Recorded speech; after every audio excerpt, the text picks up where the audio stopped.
There is an object you are probably wearing right now or have thought about buying in the last week.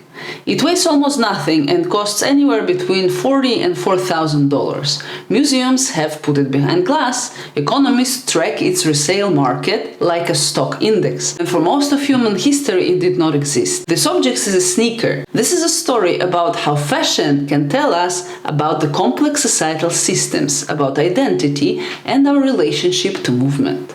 A story about what happens when a piece of rubber and canvas becomes something a human being is willing to fight over. Because this is how the item we now think of as indispensable came to be, and the path to get there is stranger and more interesting than most people realize.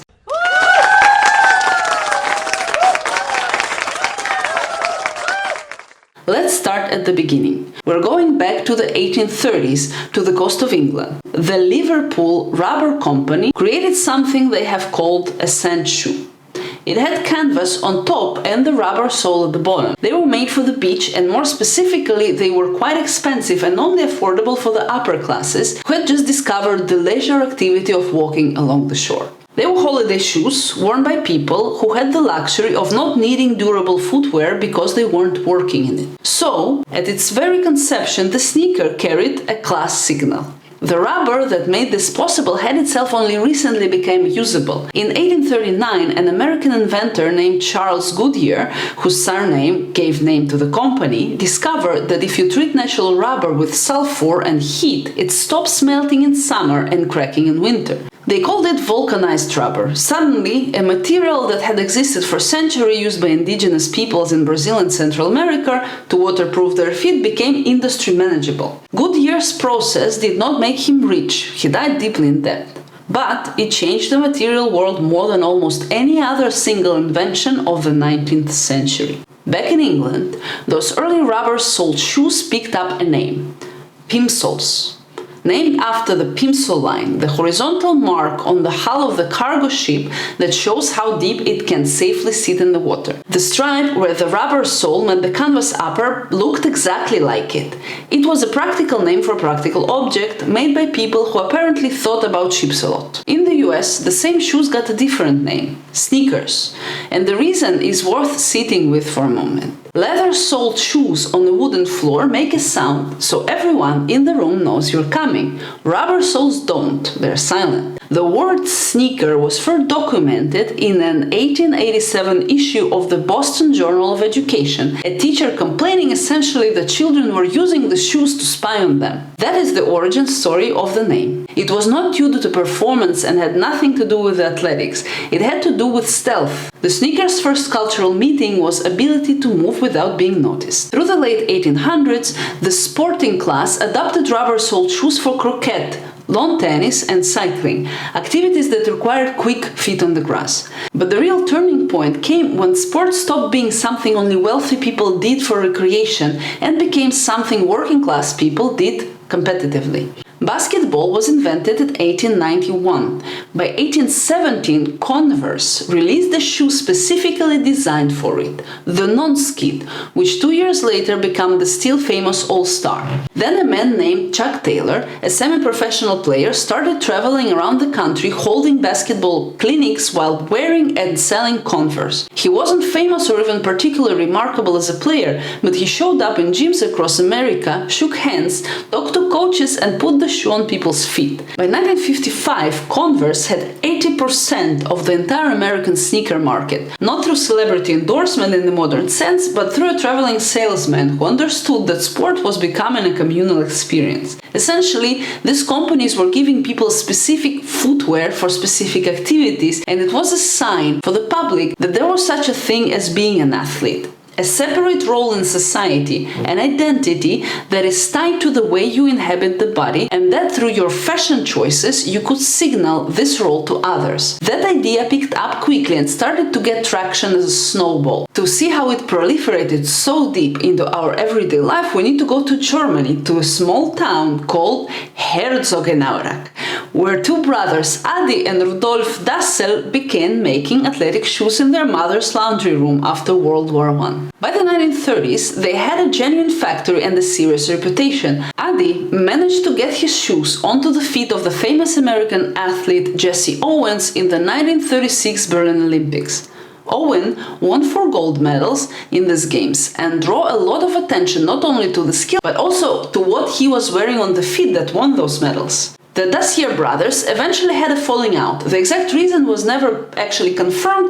Those stories range from a wartime argument to fundamental differences in business philosophy. They split the company and famously even the river that ran through their hometown. Rudolf took one side of the Aurach and founded Puma. Adi took the other and founded Adidas. The rivalry set so deep that for decades, workers from each company reportedly refused to socialize with workers from the other, going as far as not marrying to these people from the other side.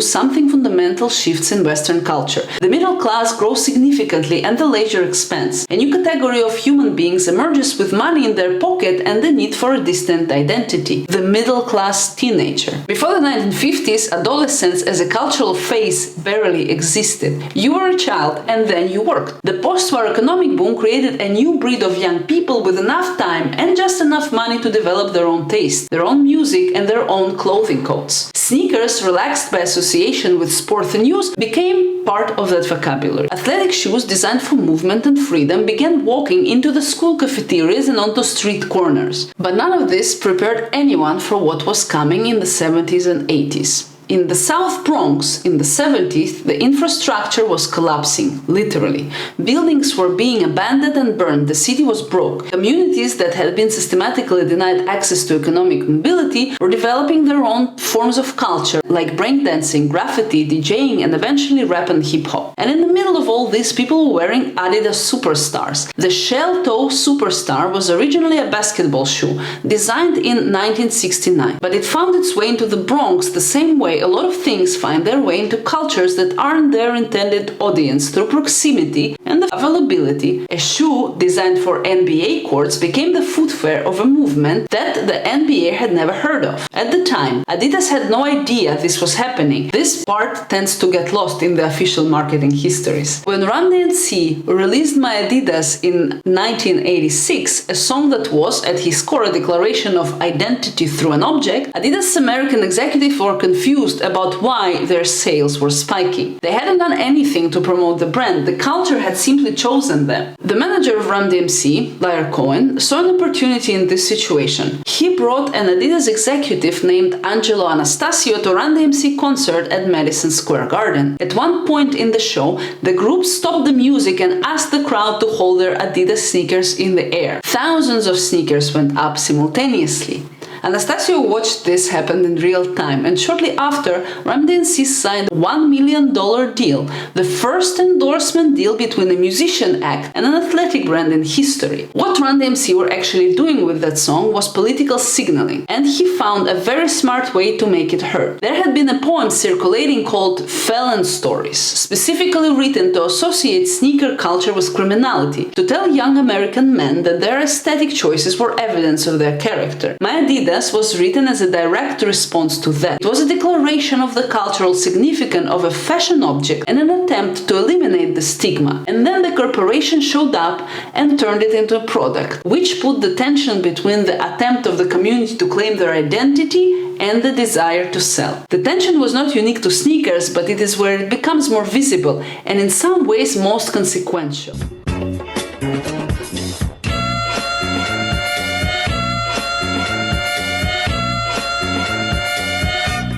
Bom, καλησπέρα, χνηλάτες.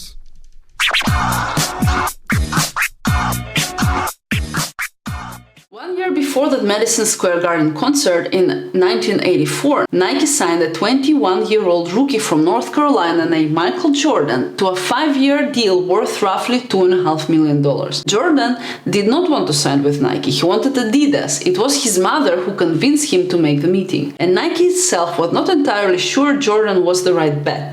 Jordan was not the biggest name in the draft class at the moment. It also included such names as Charles Barkley and Hakeem Olajuwon. But Nike gave Jordan something no brand had given an athlete before, the possibility to create his own line. Not a shoe with his name on it, but a brand within a brand. This is how the Air Jordan came to be. The NBA then handed Nike one of the greatest gifts in marketing history. They sent a letter stating that Jordan's black and red shoes violated league uniform rules. Players were required to wear shoes that were at least 51% white and matched their teammates. The fine was reportedly $5,000 per game. Nike paid it, or at least this is the story they told. Recent investigations suggest Jordan might have never actually played a regular season game in the specific banned colorway. The shoe he wore when the letter was sent was an earlier Nike model called the Airship, but Nike built an entire advertising campaign around the band regardless, framing the shoe as something so revolutionary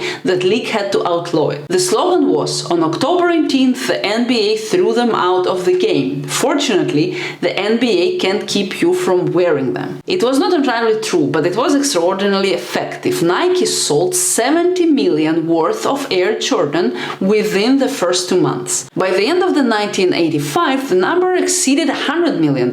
Nike knew very well human psychology. Their marketing team understood that the human desire to wear forbidden things is ancient. Banning something consecrates it. The NBA, trying to enforce conformity, accidentally turned a pair of shoes into a symbol of individual will. Nike simply pointed at what had already happened and called it advertising. By the late 1980s and through the 1990s, something had changed that was genuinely new in human history. For most of human civilization, what you wore on your feet told people what you did for a living. Peasant wore leather worn down by fieldwork. A soldier wore boots. An aristocrat wore heeled shoes to show they didn't have to run anywhere. The footwear was a signal of class function, what your body was for. The sneaker eroded this logic entirely. A CEO and a construction worker could wear the same shoe. A kid from a housing project and a kid from a Connecticut suburb could both wear the same Air Jordan. The shoe no longer told you what someone did. It told you something about who they wanted to be,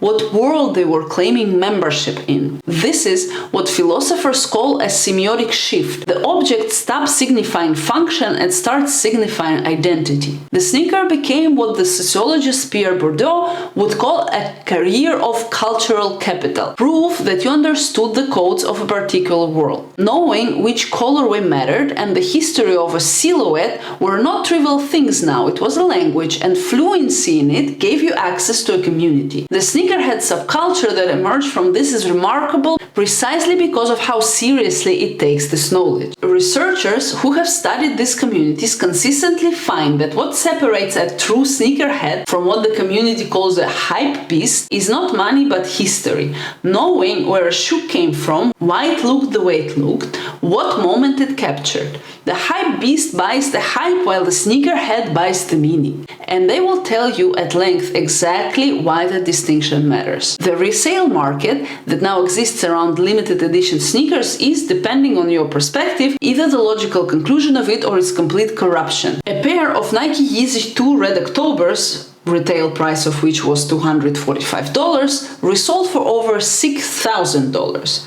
A pair of Air Jordan 13s worn by Michael Jordan in Game 2 of the 1998 NBA Finals sold in auction in 2023 for $2.2 million. The global sneaker resale market was valued at $6 billion in 2019 and is projected to reach $30 billion by 2030. You can now invest in sneakers the way you invest in art. Platforms like StockX provide real-time market valuations. Sneakers have become financial instruments, which raises a genuine question.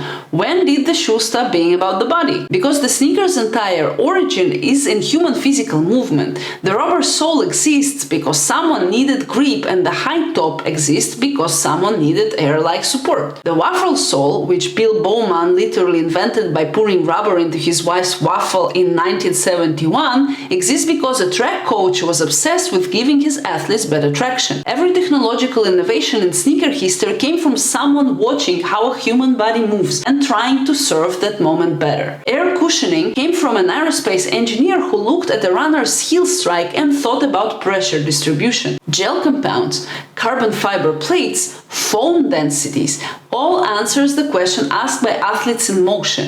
And now the most valuable sneakers in the world are the ones least likely to ever touch the ground.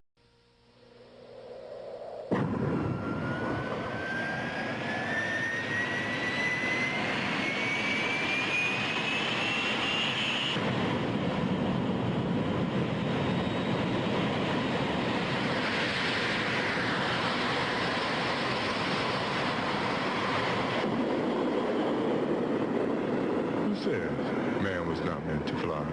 The sneaker traveled from the body outward over roughly 150 years. It started as a tool for movement on a beach in Victorian England, passed through basketball courts and Olympic stadiums, through laundry rooms in Bavaria and burnout blocks in the Bronx. It became a political statement, then a marketing vehicle, then a financial. Each of those transformations were carried by real people with real stakes. Athletes trying to move faster, artists trying to be seen, communities trying to calm dignity, or kids trying to belong somewhere. What objects do when they carry enough human experience is accumulate meaning, the way a river accumulates sediment. You can't see most of it, but it shapes the current. When you lace up for a run, you're wearing the history of a rubber vulcanization, of basketball courts in 1920s Massachusetts, of black artists in the Bronx asserting their dignity, of a waffle iron in Eugene, Oregon, of a rookie who didn't want to sign with Nike but changed the world of commerce because his mother made him take the meeting. Most of us who move in sneakers every day carry all of that without giving it a second thought. Maybe that's fine. Maybe that's just how objects work.